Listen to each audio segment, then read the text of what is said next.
Bene, eccoci qua anche oggi. Abbiamo il piacere di avere ospite in studio Vittorio Pierobon, collega giornalista, per 15 anni vice direttore del quotidiano Il Gazzettino ed ora autore di questo libro, Ecosfide, Ediciclo e la casa editrice. Il sottotitolo recita 20 storie di scelte alternative nel rispetto della natura.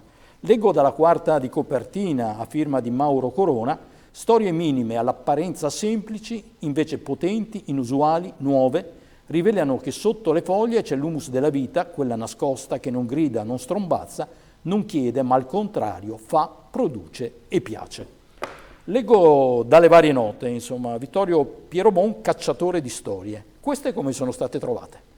Queste le ho trovate, sono uscite intanto tutte sul Gazzettino, quindi ho trovato questi personaggi come si fanno i giornalisti, cercando in giro, guardando, parlando, informandomi, anche in internet, perché ormai internet è una bella fonte di aiuto, e ho visto che attorno a noi è abbastanza facile trovare gente normale che però conduce una vita speciale.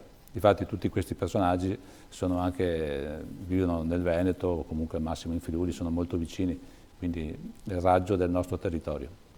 Userei per condurre la nostra conversazione le macro aree in cui è diviso il libro, e ce n'è una in particolare che ha un titolo, devo dire, strano, Vivi divergente. Che significa cosa?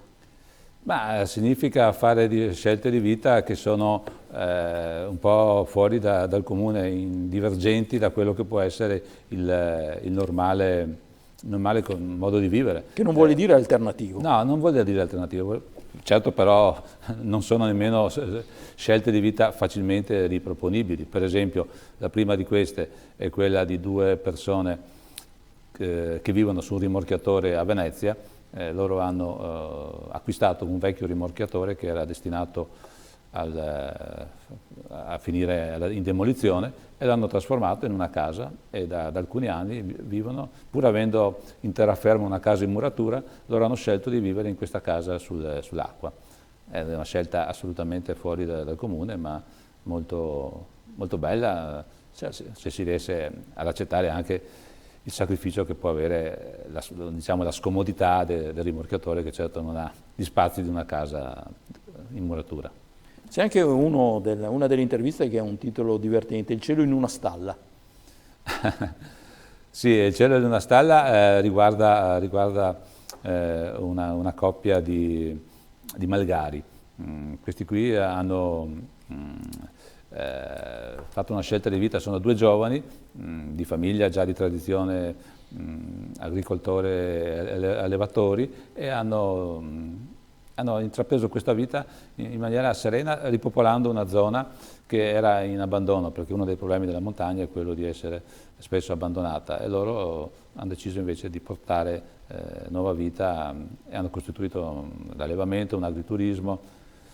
Però diciamo che questa, tra le tante storie, non è così originale, perché è un fenomeno abbastanza diffuso adesso tra i giovani, quello di riavvicinarsi alla natura, magari anche facendo i malgari. Qui ci sono 4 storie raccontate in questo capitolo, ma dietro la differenza fra divergente e alternativo c'è una filosofia. Beh sì, alternativo può essere un modo più anche di contestazione, più anche di opposizione. Divergente invece uno va per la sua vita, diverge, esce fuori dal branco, però rispetta il branco e non contesta il branco, è una cosa un po' così. Poi i confini sono anche abbastanza labili, ovviamente. Altro macro capitolo, Abbi cura degli alberi.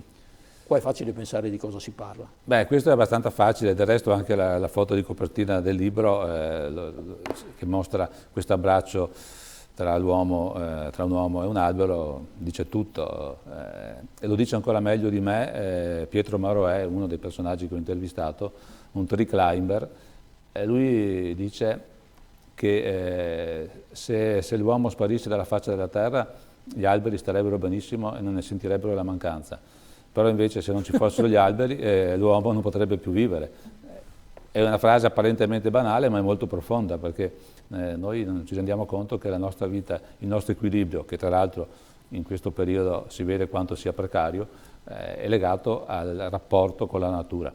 E questo Pietro Maroè ha questa filosofia di vita incredibile, lui rispetta gli alberi come se fossero non solo esseri umani che lo sono, ma come se esseri viventi che lo sono, ma come se fossero esseri umani. Lui addirittura in qualche modo parla con gli alberi, comunica. Non so quanto gli alberi lo sentono, ma lui certamente sente quello che gli alberi gli trasmettono. Dagli alberi agli animali, ascolta gli animali, questo altra macro area. Qui viene in mente San Francesco.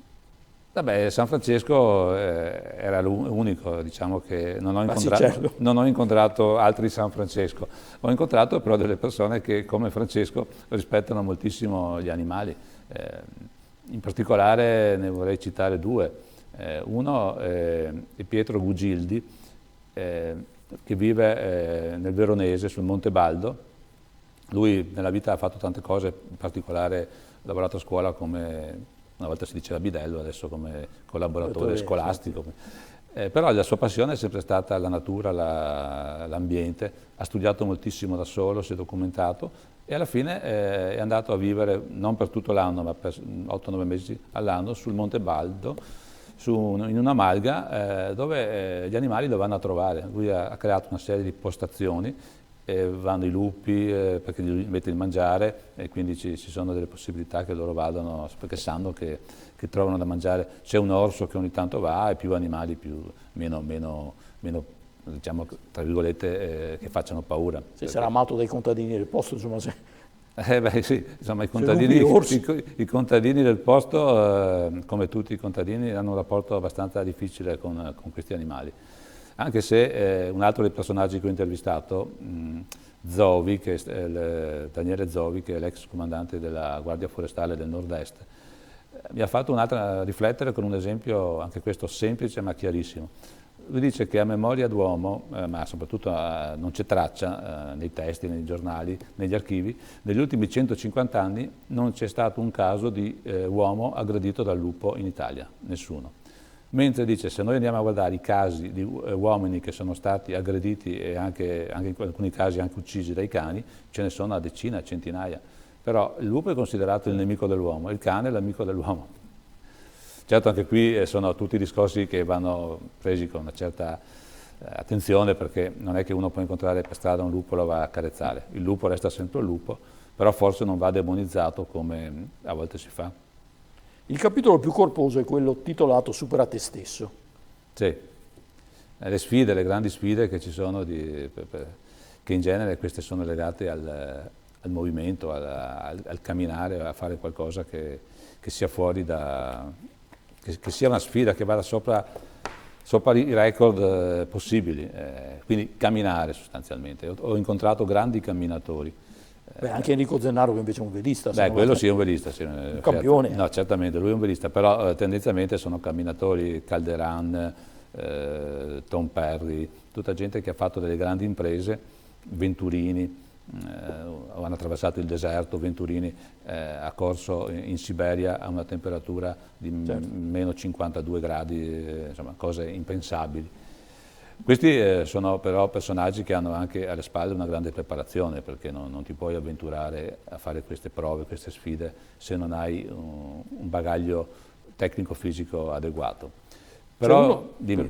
Andrea Spinelli che ha un cammino e il cancro si ferma. Questa è una storia veramente... Questa è una storia incredibile che ha avuto, non l'ho scoperta io questa è una storia che è già apparsa su altri giornali, anche su riviste scientifiche. Questa persona ormai da più di 7 anni è colpita da un cancro al pancreas. Ne parlo apertamente perché la cosa lui la racconta, non ci sono quindi coperture legate all'aspetto sanitario. Una malattia che viene considerata tra le più letali, col cancro al pancreas la sopravvivenza massima è di 5 anni. Lui non solo ha superato abbondantemente questo tempo, ma soprattutto sta bene, relativamente bene. La malattia si è fermata, però lui deve camminare, perché se smette di camminare insorgono dei dolori e quindi ha bisogno che il suo organismo sia sempre in movimento. Non c'è una spiegazione scientifica, anche se molti medici hanno studiato il suo caso in congressi scientifici. È seguito tra l'altro ad Aviano, dal centro oncologico, che insomma è di massimo livello, per cui non è che sia una cosa che non sia monitorata. E lui ha iniziato a camminare sfidando i medici, perché i medici le avevano detto all'inizio: con quello che ha è meglio che non cammini perché può essere pericoloso. Ha cominciato con piccoli percorsi e adesso addirittura vive in un camper con la moglie, lui cammina e la moglie lo segue col camper e gira l'Italia e anche l'Europa camminando e sta bene. Quindi le interviste che sono proposte, diciamo, a differenza di quello che potrebbe far pensare il titolo e anche l'immagine, cioè, è più un rapporto fra l'uomo e l'ambiente a 360 gradi. Non solamente, voglio dire, con appunto l'albero o l'animale. No, ci sono vari modi di rapportarsi, di inserirsi nell'ambiente. Ecosfide è un titolo, come sai, si cerca sempre di colpire, quindi in realtà non tutte sono proprio sfide, sono comunque delle vite molto particolari, molto forti, molto coraggiose e che hanno sempre però il denominatore comune del rispetto per la natura e per l'ambiente, del rispetto e la vita integrata nell'ambiente. Ce n'è un altro curioso per concludere, che è la pellegrina della Madonna. Sì, questa è curiosa, purtroppo lei nel frattempo è morta all'età di 96 anni. Quindi Emma Morosini. Emma Morosini, se devo dire, è forse il personaggio che più mi ha toccato di tutte. È l'unico, tra l'altro, che non è del nord-est, perché lei è di Castiglione delle Stiviere, in Lombardia. Questa donna, la racconto rapidamente la sua storia, era una donna umilissima, proprio di grande fede, non si è sposata, ha fatto l'infermiera e si è dedicata molto alla preghiera, al servizio, al sociale. Verso i 70 anni i medici gli hanno riscontrato una malattia che poteva essere mortale, non era un tumore, però è una cosa che poteva degenerare. Lei, da grande credente, si è messa a pregare. Dopo un po' è guarita. Come sempre in questi casi c'è chi parla di miracolo, chi parla di scienza, chi parla di cose che non si capiscono. Comunque nella sostanza lei è guarita e lei con la sua fede ha creduto che sia stata la Madonna che ha fatto il miracolo. E quindi ha chiesto al suo parroco cosa fare per ringraziare la Madonna. Il parroco gli ha detto: beh, vai a Lourdes, come si fa, vai in pellegrinaggio. Lei l'ha preso un po' troppo alla lettera, perché è partita da sola in pellegrinaggio senza avere nulla di esperienza, ha avuto una serie di avventure, però è arrivata a Lourdes. E da quella volta non ha più smesso. Se ho ancora un minuto racconto una cosa bellissima che le è capitata alla fine della sua lunga carriera di camminatrice. 30 secondi. 30 secondi. Lei è andata in Argentina in un santuario.